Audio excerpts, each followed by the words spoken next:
여러분, 대한민국의 제조업 참 어렵습니다.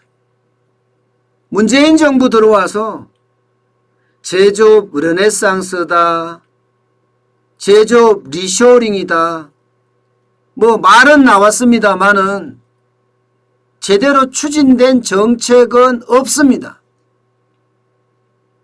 저는 없다고 과감하게 이야기할 수 있어요.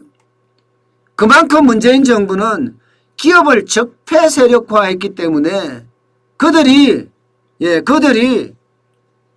잘 되는 걸 못 본다? 뭐 이렇게까지 저는 생각하는 정도예요. 제조업 르네상스는커녕 제조업 엑소독스가 계속해서 일어났어요. 계속해서. 대한민국에서는 더 이상 못 버티겠다. 이제 해외로 나가서 살아야 되겠다. 그래야지만이 버틸 수 있다 하고 말입니다. 그만큼 제조업이 많이 대한민국을 떠났다는 이야기예요. 대한민국을 떠났다. 여러분, 이 지표로 한번 보세요. 문재인 정부 들어와서 제조업의 직간접 일자리 창출에 직간접 일자리 유출에 엄청나게 기여했습니다. 엄청나게. 보시는 것처럼 장난 아니잖아요. 2019년에는요 99,000개의 일자리가 없어졌고요. 2020년에는 72,000개가 없어졌습니다. 다른 어떤 때보다가 제조업의 일자리가 사라졌어요. 지난 10년간으로 따져서는요 50만 개 일자리가 해외로 엑소도스 대탈출했습니다. 이런 건건 어떻게 마련했느냐고요. 이게 한국경제연구원이 제조업에 해외 직접 투자가 있고요. 반대로 외국인 직접 투자가 있습니다. 이 두 개를 비교해서 만들어 보니까 수치가 이렇게 나오더라. 이렇게 발표를 한 거예요. 실제로 2011년에서 2020년까지 연평균 말입니다. 12조 5천억 원을 우리 제조기업들은 가서 투자를 했습니다. 해외 가서 투자를 했습니다. 반면에 외국인 직접 투자는요 4조 9천억 밖에 안 돼요. 4조 9천억. 우리는 12조 4천억 원을 외국에 갖다 투자를 하는데 외국인은 4조 9천억 밖에 투자를 합니다. 그러니 제조업의 직접 투자 순유출액은요 연평균 7조 5천억 원에 달합니다. 이 7조 5천억 원을 기반으로 조사를 해봤더니 매년 4만 9천 개의 어떤 일자리가 해외로 나가더라. 누적으로는 50만 개가 나가더라. 이렇게 평가하고 있는 겁니다. 그중에서 문재인 정부 들어와서는 최악의 순간을 맞았다. 이렇게까지 이야기합니다. 최악의 순간을 맞았다. 그 어느 때보다가 지금 해외 직접 투자가 늘어났다는 거예요. 지난해만 하더라도 반도체만 2조 6천억을 해외에 투자했습니다. 전기 장비도 2조 3천억을 투자했고요. 자동차도 2조 2천억 원을 해외에다가 직접 투자했습니다. 반면에 지난해 외국인들이 한국에 직접 투자한 규모는요. 반도체 2조 6천억을 투자했는데 400억 투자했어요. 400억. 전기 장비 2조 3천억을 해외에 투자했는데 외국인은 900억 투자했습니다. 자동차 우리 2조 2천억 원을 해외에 투자했는데 겨우 4,400억 투자했습니다.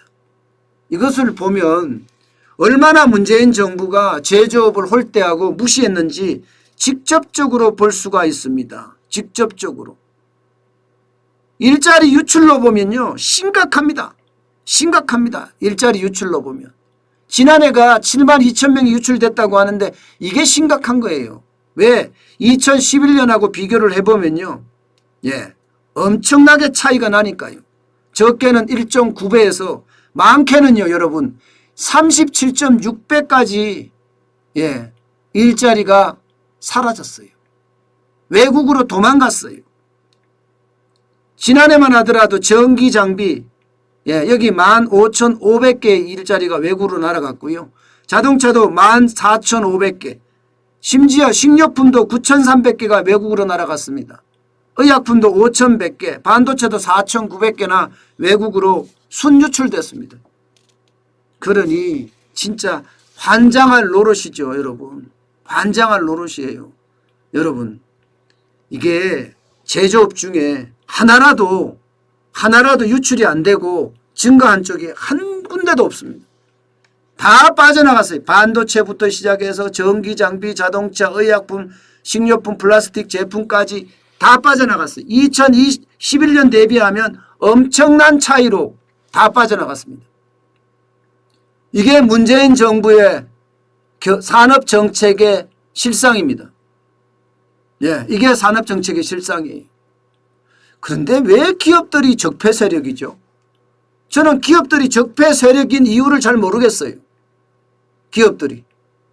기업은요, 해외에다 물건 팔아서 우리를 먹게 살게 해주는 게 기업들이에요.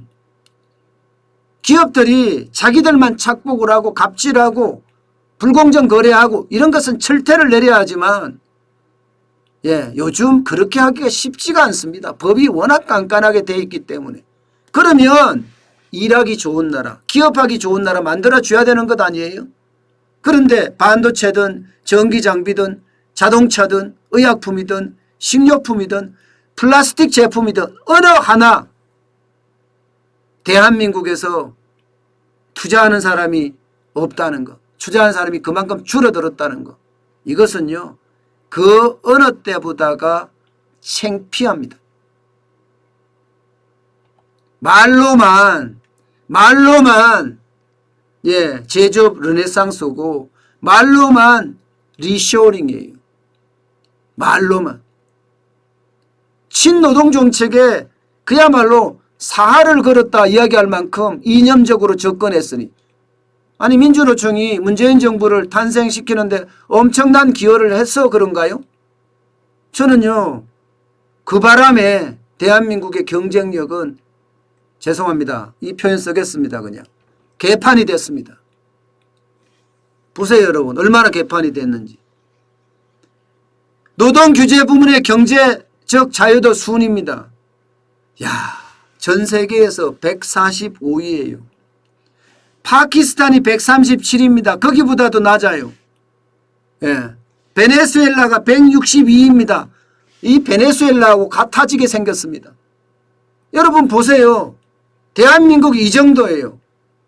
많은 사람들이 자칫 잘못하면 대한민국이 베네수엘라로 간다, 이 이야기가 점점 하나씩 현실화되고 있다는 게 충격입니다. 여러분, 현실화되고 있다는 게. 여러분 보세요.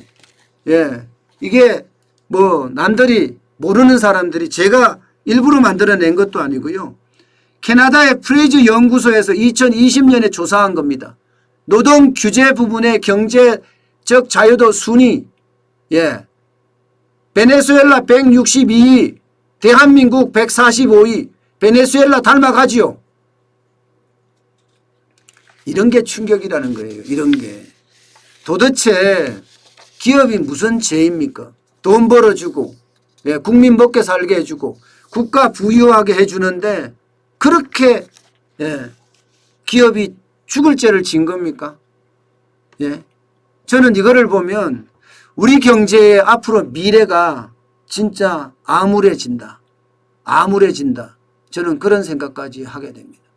일자리가 탈환국을 한다. 일자리가 엑소도스 된다. 기업들이 외국에만 투자한다. 이것은요 어쩌면 당연한 거예요. 문재인 정부의 정책 자체가 우리 기업들을 쫓아낸다, 뭐 이렇게 이야기할 만큼 기업들에게는 가혹하니까요.